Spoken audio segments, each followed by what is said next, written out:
В 1995 году Григорий Гробовой едет в Болгарию. Самый знаменитый ясновидящий... En 1995, Grigori Grabovoy rencontre en Bulgarie la célèbre voyante de notre temps, Vang. À cette époque, elle était déjà gravement malade et ne recevait plus personne. Cependant, pour Grabovoy, elle fit une exception. Vang savait à l'avance qui elle devait rencontrer et pourquoi. Dans son entretien, elle prédit que Grabovoy apporterait beaucoup de bienfaits aux hommes, qu'il deviendrait célèbre dans le monde entier. Mais la vérité sur cette rencontre fut dénaturée par des téléjournalistes indélicats. Dans beaucoup de films et de téléreportages, il était paru que Vang aurait démasqué Grabovoy et l'aurait considéré comme un charlatan. Pour démentir ces allégations mensongères, nous apportons le témoignage de Valentin Genkov, régisseur documentaliste ayant filmé la rencontre pour son film consacré à Vang. Я была удивлена. Комментарий был совсем другой, то есть они не перевели. J'ai été très étonné. Le commentaire original était tout autre. Autrement dit, mon commentaire ne fut pas traduit, mais commenté à leur manière en disant que Vang avait chassé Grabovoy. Ce n'est pas vrai. Notre conversation avec Vang débuta par ces paroles. Tu peux beaucoup, et tu dois le faire en Russie. Tu dois aider les gens, et tu ne dois pas regarder à l'ouest, ni vers l'Allemagne, ni vers l'Amérique, nulle part. Tu dois le faire en Russie. Никуда. Ты должен это делать в России. Особенно резкую волну раздражения со стороны консервативных общественных кругов. Déferlant des milieux conservateurs, la vague d'irritation la plus tranchante fut provoquée par les dires de Grabovoy sur les réelles possibilités de résurrection des défunts et les perspectives d'une vie sans le passage par la mort, comme s'il était le premier dans l'histoire à en parler. Dans des théologies essentiellement occidentales, la présence prolongée de l'âme sur le plan physique et les possibilités de son retour dans le corps matériel, après un séjour dans d'autres plans, est présentée comme l'un des fondements. À la fin du XIXe siècle, le penseur russe Nikolai Fyodorov élabora toute une philosophie dont la pierre angulaire fut l'enseignement de la résurrection des pères par leurs fils.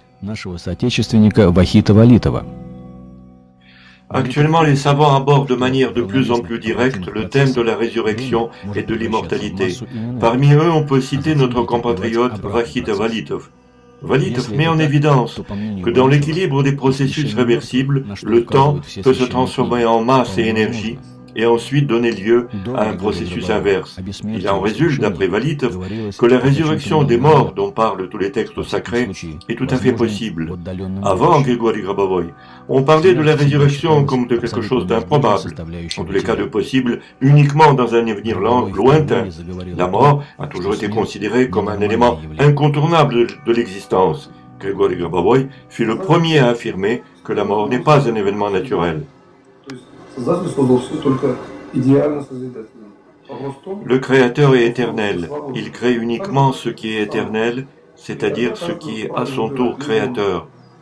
La question est dans le fait qu'il nous a créés libres, à l'image de sa propre liberté. Ce qui fait que chacun a le droit de choisir, ou bien d'assimiler ses connaissances et créer, ou bien ne pas le faire.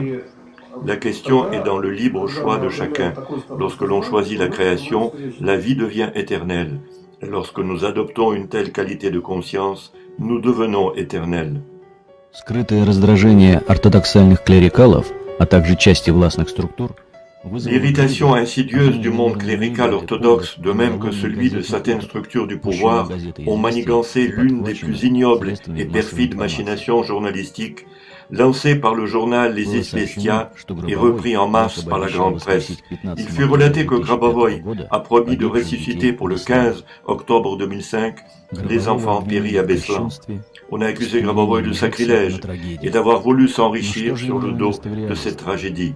Que s'est-il passé en réalité? Est-ce que Grabovoy ou l'un de ses élèves est allé à Beslan?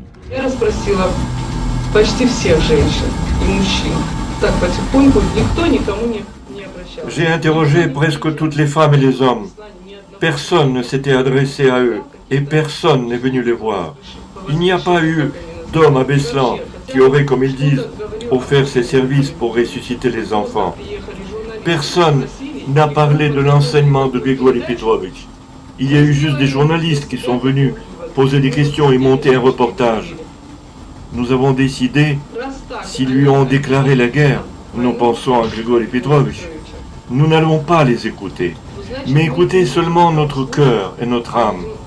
Avec Annette, nous avons décidé, avant de nous rendre sur place, avant de voir, avant de parler, avant de poser des questions, de ne tirer aucune conclusion sur cette question.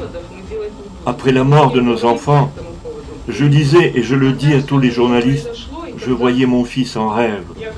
Toutes les femmes de Beslan voient leurs enfants en rêve et ils disent tous « Maman, je reviendrai ». Mais il n'y a rien eu de cela. J'ai questionné Rita et d'autres femmes. Je demandais à toutes celles qui avaient perdu leurs parents, qui avaient perdu leurs enfants, je demandais « Avez-vous connu de telles impressions ?»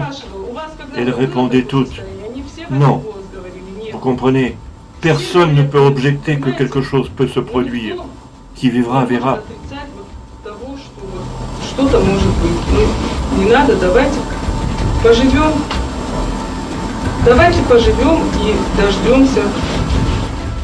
Нечистоплотные журналисты, имевшие целью оклеветать Гробового, Des journalistes indélicats ayant pour but de calomnier Grabovoy, qui venait d'annoncer la possibilité de sa candidature aux élections présidentielles de 2008, ont honteusement dénaturé les faits de la tragédie de Beslan et arrangé des dates sans rapport avec elle. Nous avons été à la rencontre de Grigory Grabovoy au mois de septembre. C'est là qu'est apparue l'information concernant la date du 15 octobre. Mais cette date du 15 octobre fut avancée comme celle des pronostics mensuels. Les gens se rencontraient, ce sont des clairvoyants, des pronostiqueurs qui travaillaient avec Grigory Petrovitch. Ils fournissaient des pronostics sur des situations critiques pouvant surgir dans différentes régions. Nous avons écrit à plusieurs reprises, donné des interviews. Nous avons découvert l'enseignement de Grigory Grabovoy tout à fait par hasard. Nous sommes tombés sur un livre en novembre, à Odessa. Il s'appelait « La résurrection et la vie éternelle » font désormais partie de notre réalité. Nous avons étudié ce travail scientifique. Nous comprenions intellectuellement que ce travail se situe à la frontière du fantastique, mais notre âme et notre cœur l'acceptaient. Nous avons décidé alors que ce travail méritait une étude approfondie. De toute façon, cela concerne nos enfants. La résurrection est une question de foi.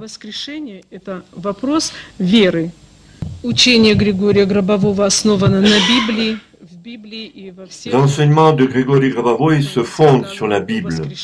Dans la Bible et dans toutes les religions, il est question de la résurrection, ce qui fait que cette croyance est présente dans l'âme humaine. C'est particulièrement vrai dans la situation que nous vivons. Nous avons commencé à lire la Bible et étudier l'œuvre de Grigory Petrovitch Grabovoy. Vous savez, l'âme l'accepte et la conscience l'accepte. Si tout est créé par Dieu, si l'âme retourne vers Dieu et que Dieu crée un corps physique autour de l'âme, pour cela, il faut simplement du temps. Et comme le dit Grigory Petrovitch, le temps est venu.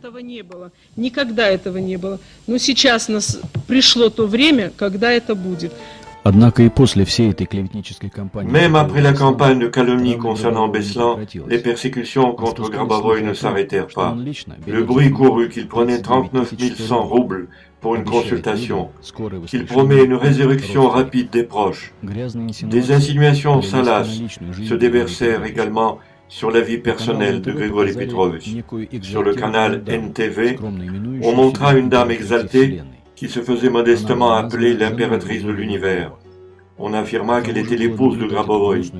Imaginez à quel point ce fut pénible pour Elena Borisovna, la véritable épouse de Grigory Petrovitch, d'entendre cette campagne sordide et de continuer d'élever dans ces conditions leurs 3 enfants. Peu de temps après, les opposants à Grabovoy montèrent une provocation visant à fournir un prétexte à une arrestation. L'exécutant de cette mission fut le journaliste de la Komsomolskaya Pravda, Vorsobin. Il alla chez Grabovoy avec le montage d'un photorobot réalisé à la rédaction et lui demanda de le ressusciter. Grabovoy aurait promis de le faire. En se basant sur ce fait, on accusa Grabovoy d'escroquerie et on procéda à son arrestation. Воскрешение по обобщенному образу.